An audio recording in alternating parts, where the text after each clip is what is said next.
Very front, but welcome guys to episode 3 of our data nerds podcast that we are working on. We call it lots of different things: podcast, live event, a lot of different things. But it's our conversation that we're wanting to have with people out there who are in our space, just to be able to kind of hear from us, from some of the people that we're talking about. But also, we love hearing back from you guys as well on the things that you guys are doing. So the big goal of this when we started was to have a conversation on not all the technologies and things that are involved in the data analytics world, which we all live with and love and use and trade off from day to day, but really talk about projects and things that people are actually doing with those tools and things that people are doing. So this is a perfect fit. Everybody who knows me we're pretty early on. This is still just episode number 3, but one of my big things I like to talk about a lot is the value you're getting from these projects, because I think it's something it's sorely missed. Sometimes we get in the technical part of this.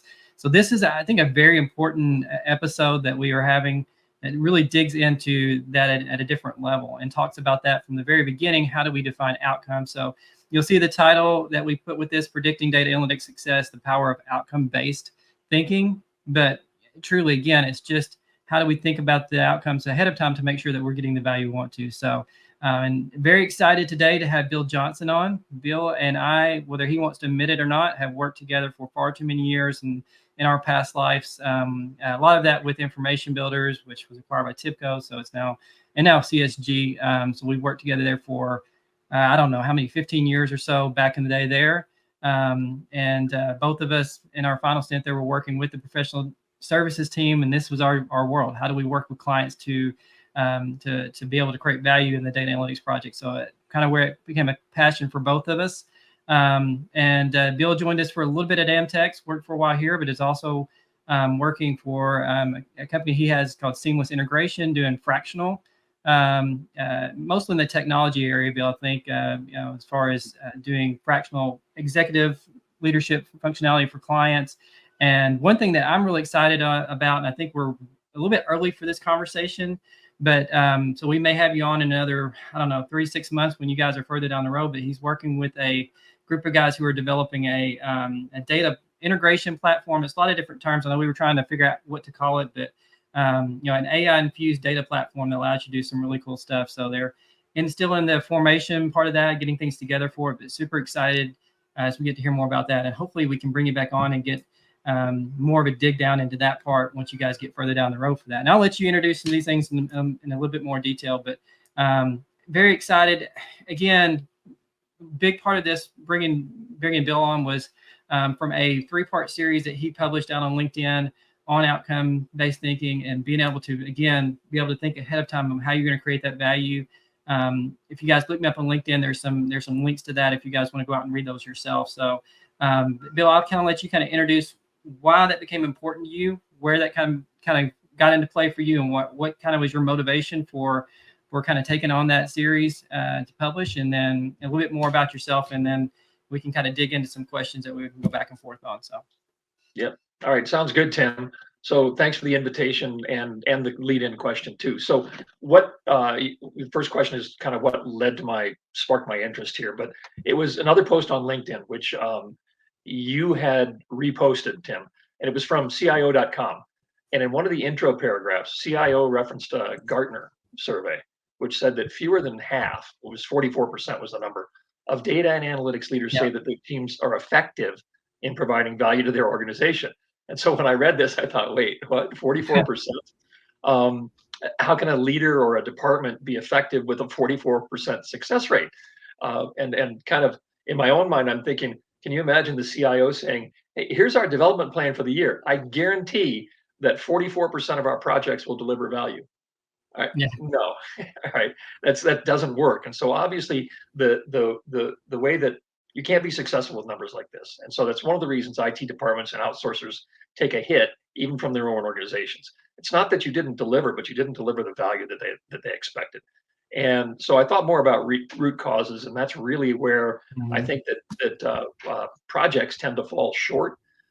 Is that it's not due to capabilities, it's not due to capacity, although those those things happen. But a lack of focus on the desired business outcome. And so if you can't see the target, you can't hit it. If you can't hit the target, then it's considered to be your fault. And this is also true. I read another article about the tendency to blame users when you deliver a product from someone, and the users don't use the product, excuse me. So my take from that is that if your product isn't being used, you need to take a serious look at why your build isn't useful. And you'll probably find that what you built isn't really what they wanted, regardless of whether it was what they told you or not. Yeah. But the same thing is true about projects in general. So that kind of led me to think, based in my career, I probably have around 1,500 projects under my belt. And I thought it was time to share some of my insights about how you turn the desired business outcomes or IT outcomes into the value the business is looking for, but at the same time you add more successful projects to your IT portfolio, and that adds to your success rate, right? So it all breaks down into defining measurable business outcomes, translating those into measurable objectives, and lastly, proving that the goals or milestones, if you prefer, and the objectives were achieved. So you got to prove that you did this to achieve value. And I'm really passionate about this as a best practice in every project. If you do it right, your project will be successful. That's all there is to it. Yeah, completely. And I was really, I haven't sat down and really put numbers behind mine. But I know when we were talking about this, the 1,500 projects over your career that you've worked on is amazing. And again, really excited to be able to hear from the experiences, because I can know, in my period of time, just being able to talk to people who are starting these data analytic projects, a lot of them start off with conversations of, well, this is what I've been told to do by, the IT group. And we've been told that there's this, data analytics, products out there that we need to be able to integrate. But they miss the whole point on this is what value we're going to get out of it. And this is how that maps back to the goals of our company and those type of things. And again, I'm always probably say that probably once at least every show, being able to get there. So very excited about that. One of the things that I guess I found, very profound in your first article was the statement that you mentioned: the value is the difference between outcome expected and the outcome experienced. I think that is a lot to unpack there, because I think there's a lot of value in just that one statement by itself. So I'd love to hear you just kind of, again, for all of us who are looking at how do we really define what value is for our projects, how do you kind of unpack that into, real world terms, and again, your value or your experience that you've had over your 1,500 projects, and kind of how that kind of packs back into real tangible benefits. Yeah. And by the way, 1,500 is an arbitrary number. I looked at that and I did the math on some of the years that had numbers for, and I came up with somewhere, let's just say that it's less than 2,000, and probably less than 2,000, and definitely more than 1,000. So I split the difference there. A lot. Yeah. But anyway, it's an awful lot of projects. I was surprised. So anyway, so in talking about value, and I really think that in reading back on the article that I wrote, I probably should have said delivered instead of expected. So between the outcomes it's delivered and the outcome experienced. But I can't take that back. It's already done, other than editing my article again.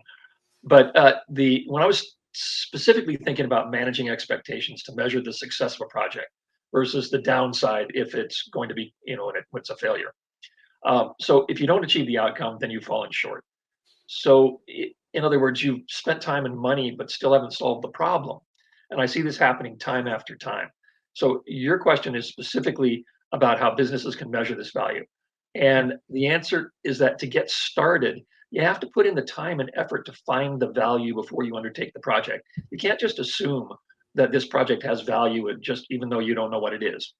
And so if you can't find the value, you yourself don't understand the value, you need to rethink the project. And value doesn't have to be about money either. So it's possible to define value without talking about money. And although it's very much easier if you do talk about money. Yeah. But so do you think the listeners would like to hear an example of how we did this with one organization, or save that for a kind of a future how-to video? I think so. And we can definitely come back and do, more of these, because I know from your experience, you probably have a lot of them. One other question I had too, and this may be something to kind of share, is, when you talk about value outcome for projects, we all know that there's different types of projects. There's very large projects, and then there's small projects, one-off projects, and how that differs. I think kind of the thinking that when we started this was mostly for larger projects, but maybe that is a second one we come back and talk to more about is how does it affect different size projects. But yeah, I think an example here would be awesome, just to kind of give people some feeling for in a real world where this stuff kind of sits. Yeah.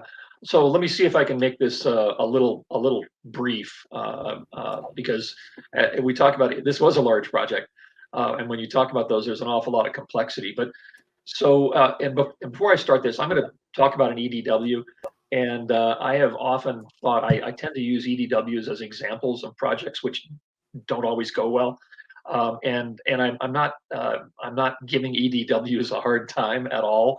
The point is they're large, complex projects, and so it's easy to find examples in the EDW space.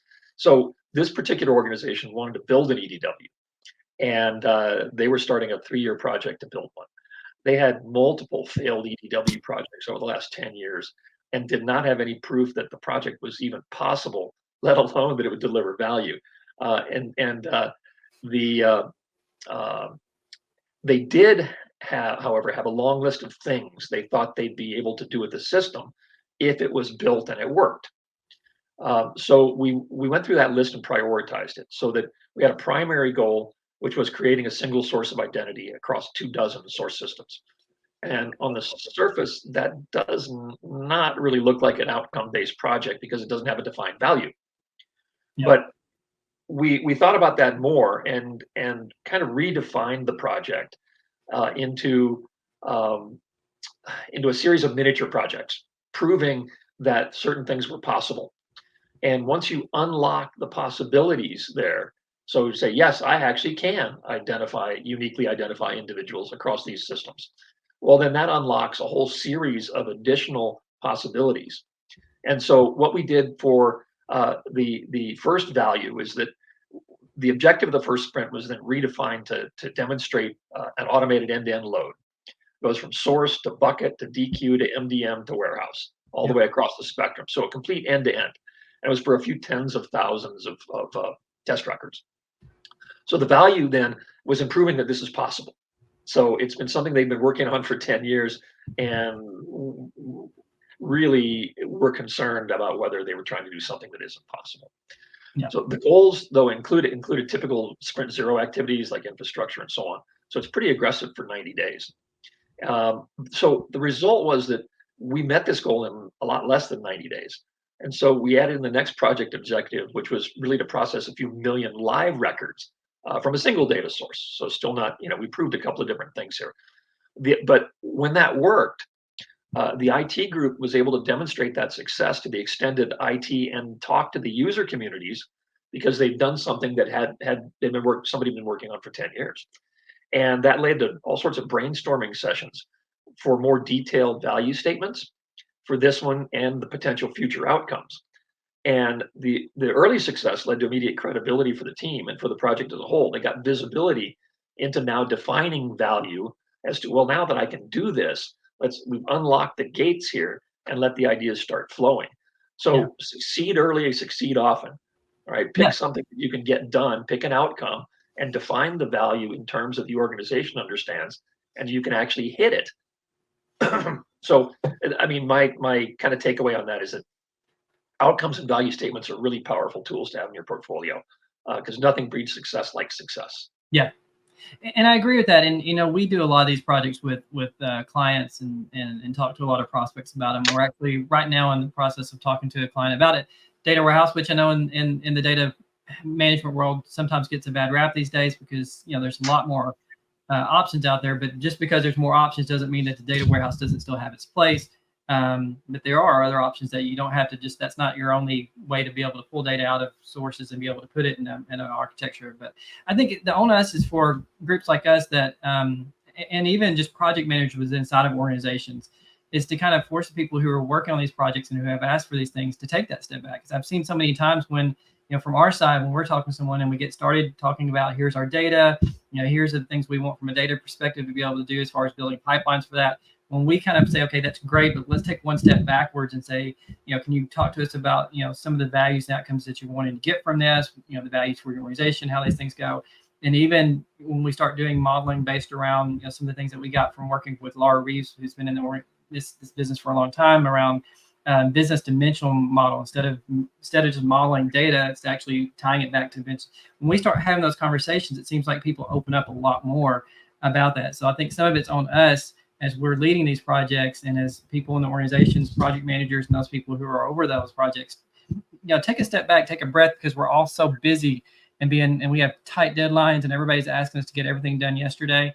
But to make that statement, like you say, and we've got to make sure that we're going to get to the end, and you're going to be happy with what you're getting and get the value expected out of it. To do that, we have to start off with these value outcome statements. So I think that is extremely important, and I appreciate the example for that, because that definitely is a huge part of being able to see this in life. So when we talk about how businesses approach shifting from out-based thinking to an outcome-based product, what are the biggest obstacles? I kind of was talking a little bit about from my experience as far as just kind of forcing that issue a little bit. But what do you see as the biggest obstacles for people who are needing or who wanting value out of it and needing to go that way and how did they overcome it?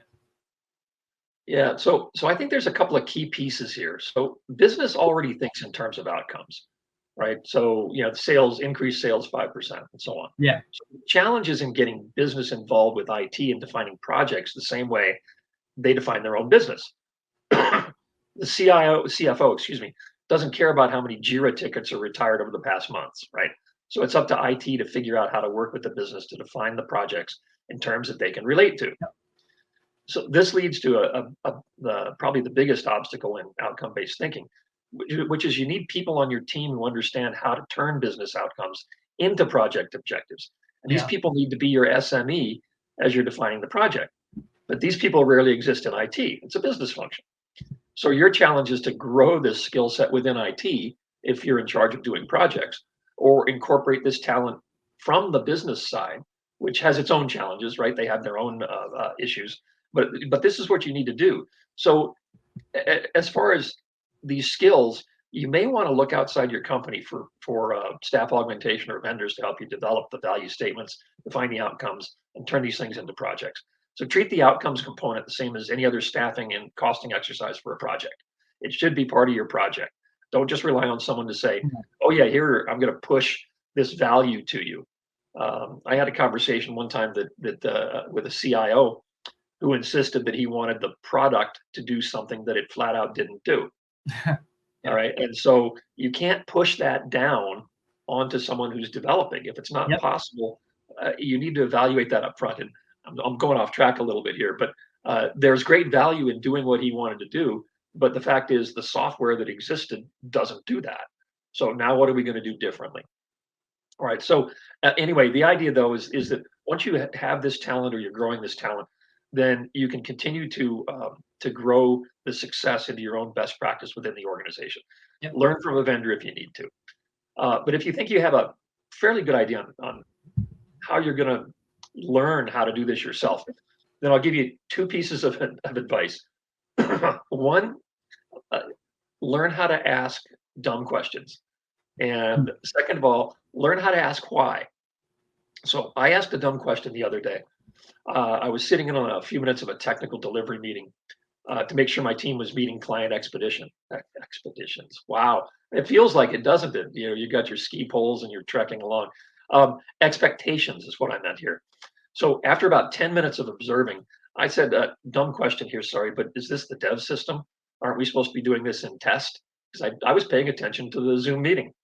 And sure enough, wrong system. So we'd spent 10 minutes working on the wrong system, and we're surprised that we're not getting the results we wanted. And so, I mean, it turns out it wasn't a dumb question. I asked plenty that are dumb, but that one turned out to be good, which is why I used it as an example. But another time I was interviewing a CFO and pointed to the only two graphs he had taped on the wall up above his phone. And I said, what are those? And this led to a discovery of a use case. He basically said, oh, I run my business on that from those two sheets every month. And so it led to a discovery of a use case, which would save him a couple $100,000 in personnel costs every year. and potentially gain $1 million or more annually in reduced financing costs. And so it's something that would only cost a few tens of thousands. That's pretty good value.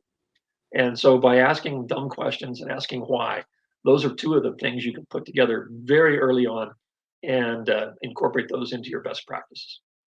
Yeah, yeah, and I've lost the shame of asking dumb questions a long time ago.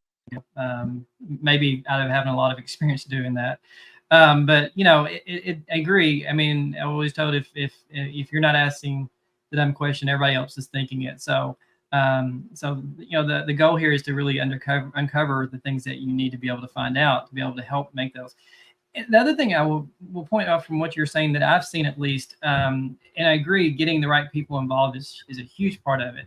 And like I said before, making sure that we kind of force ourselves to take that step back. But even on our own teams that we have, when we work on projects with people, I have some that are better at having those business level discussions to get into that part, and some of them are better who are just they want to dig into the data and start creating the overall architecture and things that are just all data driven. But what I've learned is, surprisingly, is that the more that we get people thinking like this and do these exercises, even those people who have been so ingrained into just find the data and find a way to map it and find a way to find the right modeling architecture for it, they start thinking in other terms too. So some of this is just, again, we talk about creating data culture, creating that culture where people think about these things in the right way. I think is something that I've noticed as well. And so I think, again, I think most people who are listening, either live or on demand, would agree with a lot of things we're saying. Again, thanks for some of the, the examples that you shared with that. But in your second part of your series, you mentioned something about the importance of defining those outcomes. I think you mentioned this in the beginning of this talk as well, being able to define those at the beginning.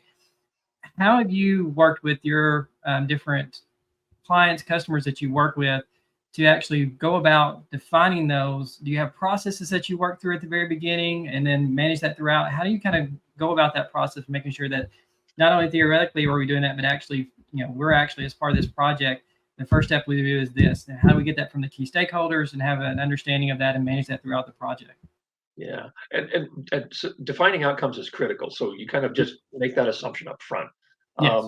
I'm actually working on a best practices article right now that has a lot of details, but I have some ideas on this right now.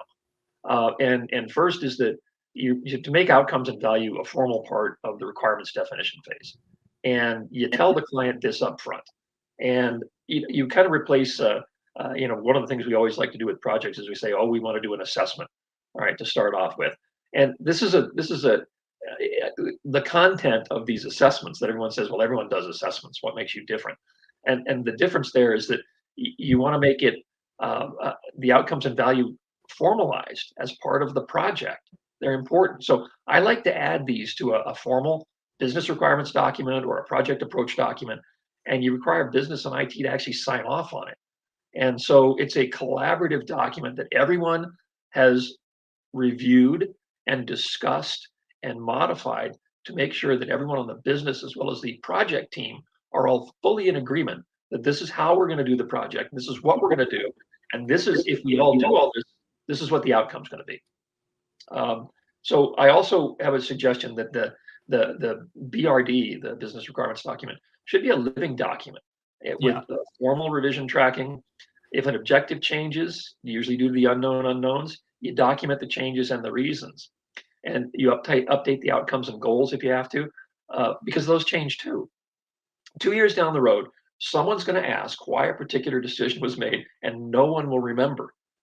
We once had a documented goal requiring the use of social security number as a definitive identity field for a match merge function. And once we got into the project, though, social security number turned out to be a poor indicator of identity. And so the objective was not supported by the data. It was not achievable.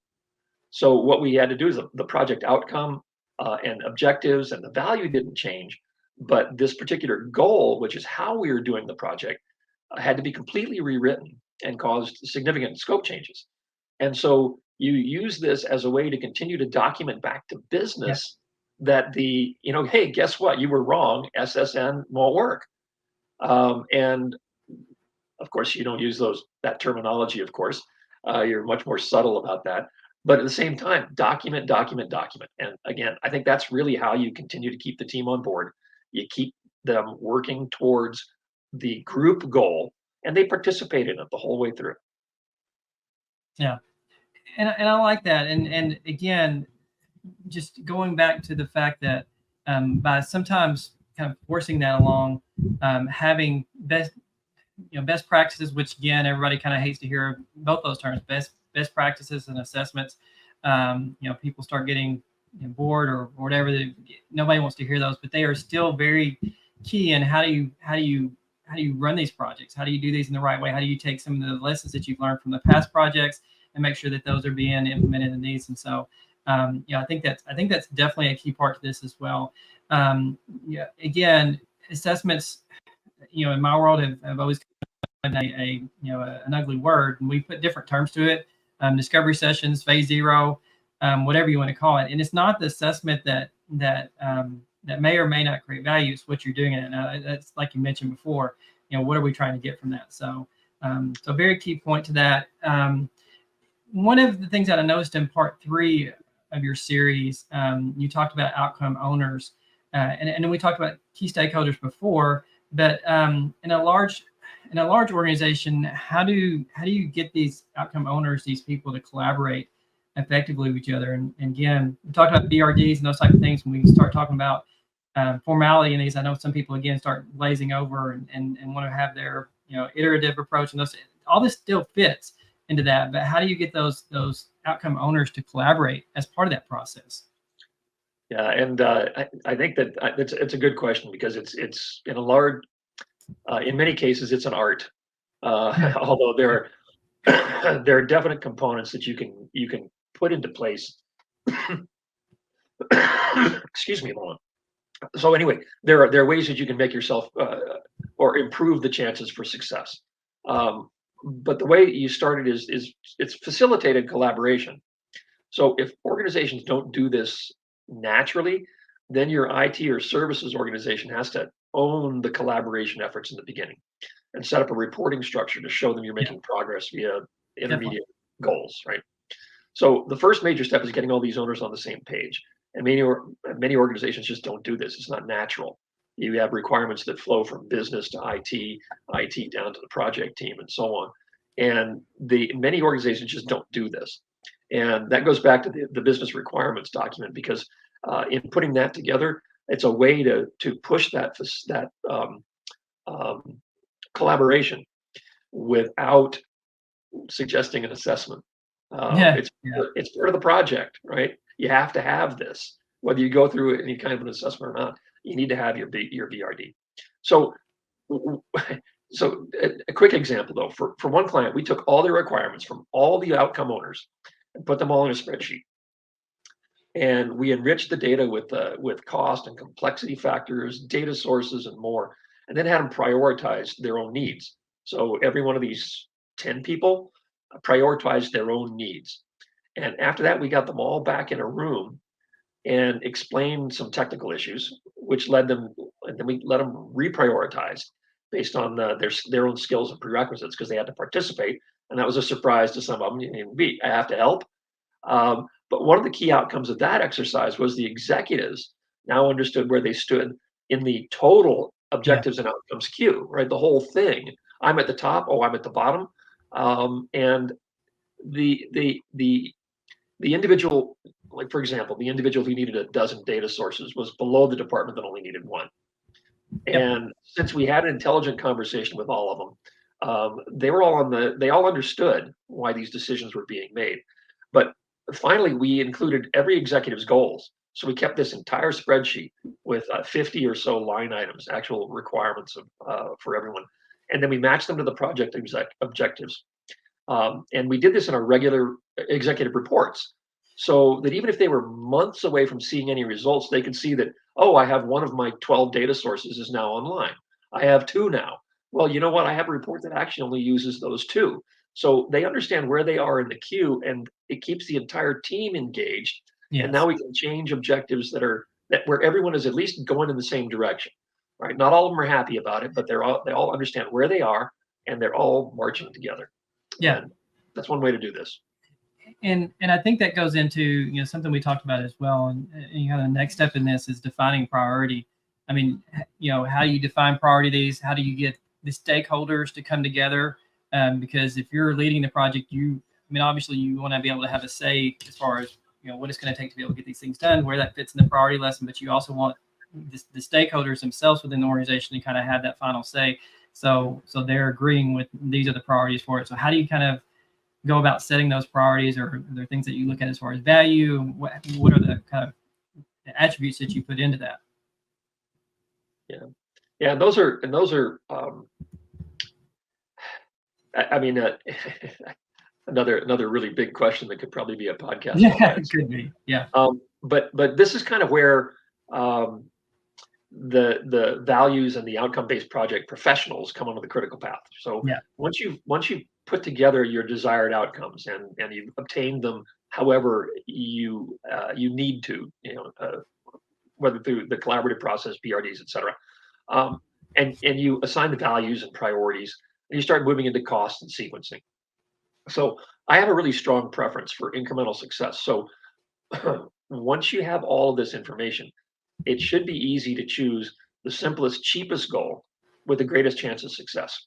Yeah. And I'm strongly opposed to starting with the largest, most complicated piece of the project, because that one will have the longest time to value and it has the most chance of failing or Yes. changing dramatically as you go through this. So again, win early, win often. And once you commit to this process, it's usually obvious where you should start. But at the very least, you have a quantifiable basis when you discuss this in the future with business and IT. But I really think that pick something that is simple, that's incremental. Like we said before, our goal with the one company was to just consume, a certain amount of records and do nothing more than demonstrate that the entire end-to-end sequence is possible. And it was successful, and they were happy, and it led to a whole bunch of wonderful things. Yeah.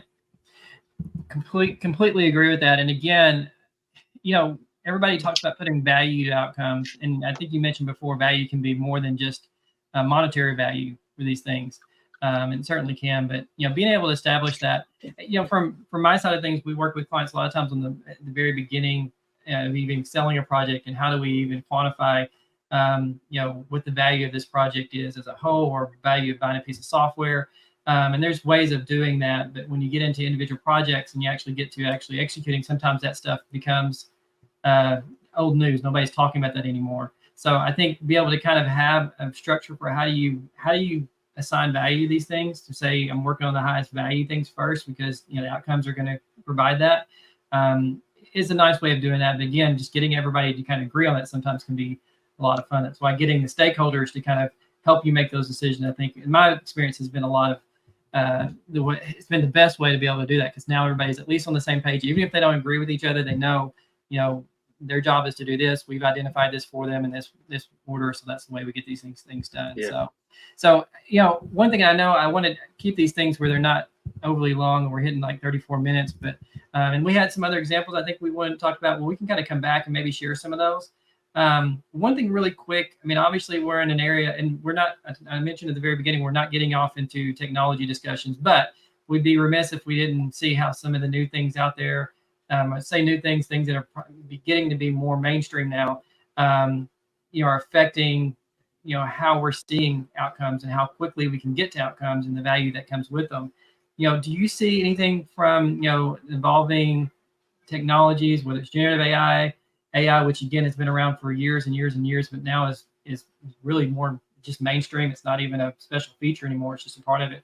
Do you see those playing a role in this and the evolution of how do you actually get value, and the speed to which you get value from these projects?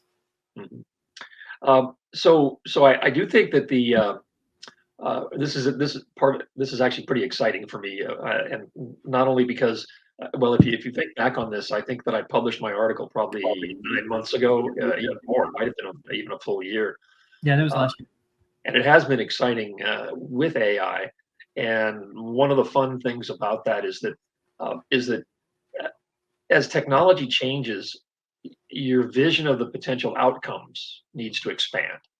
So you have more outcomes. And going back to the value concept, the value, again, non-monetary value, although a lot of these things have monetary value, but non-monetary value is a perfectly acceptable outcome for these types of projects. And even if your objective is to, and you've probably seen this in polls and so on, is that, yeah, we're just playing around with AI or we're investigating AI. But if you don't have a successful investigation or playing around, you're Mhm. probably not going to continue for a while.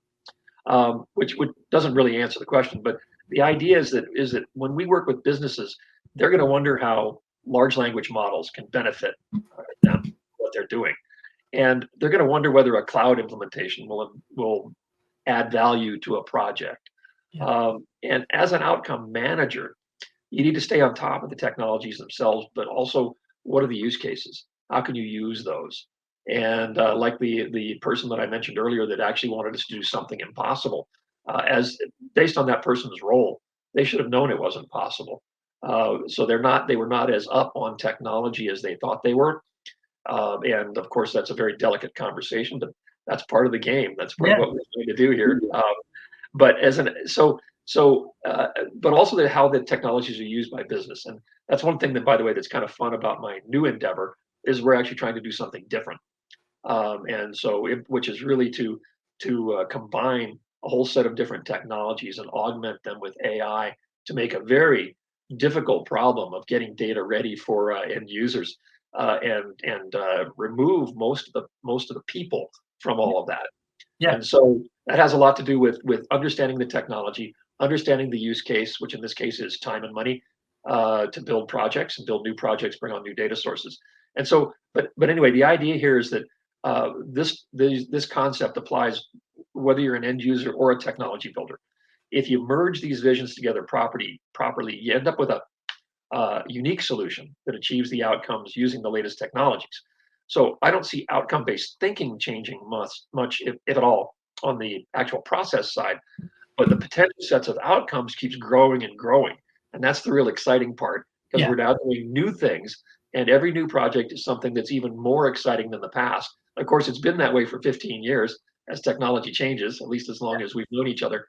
Yeah. But at the same time, we're kind of opening up the gates towards a whole new set of possibilities. And it behooves all of us that are trying to get projects out of the starting gate and write business requirements documents is to really understand the technology and understand what goes underneath that and what are the business outcomes and potential business outcomes that people can have. So Yeah. that's the exciting part. Because they have grown. I mean, your amount of outcomes from these things has grown the more that some of these, like I said, AI and machine learning and those things have been around for decades. Nothing new there, but the ability to be able to use them continues to grow. Whether it's their ability to be able to embed them in new products that weren't before or whatever it is, definitely expands the places that you can get value from them and the use cases that you can come up with that provide those values. But I think a big part of it too is the speed to that value is starting to increase as well. The ability to be able to get to that value is becoming shorter and shorter and shorter.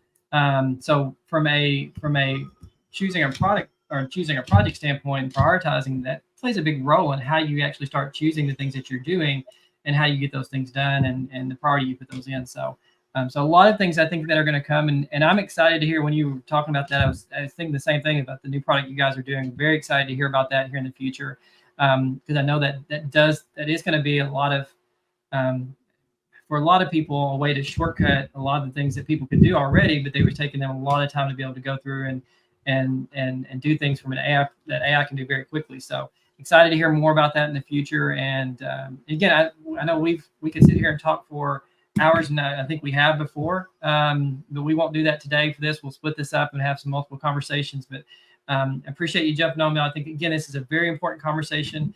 One of them, and there's not one conversation I think that can cover anywhere near all this as far as how are we getting value from these projects. But I think it's one that we want to continue to have. And for any of those out there listening on LinkedIn, or again, you're getting it on demand and this has been posted, we love to hear your comments on that, even if they're not really positive about us or what we're saying. We want to hear the other things, other side of it as well. We're all just a part of this community and wanting to be able to learn and further, what we know and what we're learning together. So love hearing comments, good or bad, and look forward to continue to have this conversation. And Bill, thanks for coming on again. This won't be the last one, and excited to hear what you guys have going on with this new venture, and we'll be in touch soon. Yeah. Hey, thanks again, Tim. I really appreciate the opportunity to talk to everyone. And if there are any VCs watching this, we're going to be at Startup Grind in Silicon Valley in April. Awesome. See you there. Come with your wallets. All right, guys. Appreciate it. Thank you.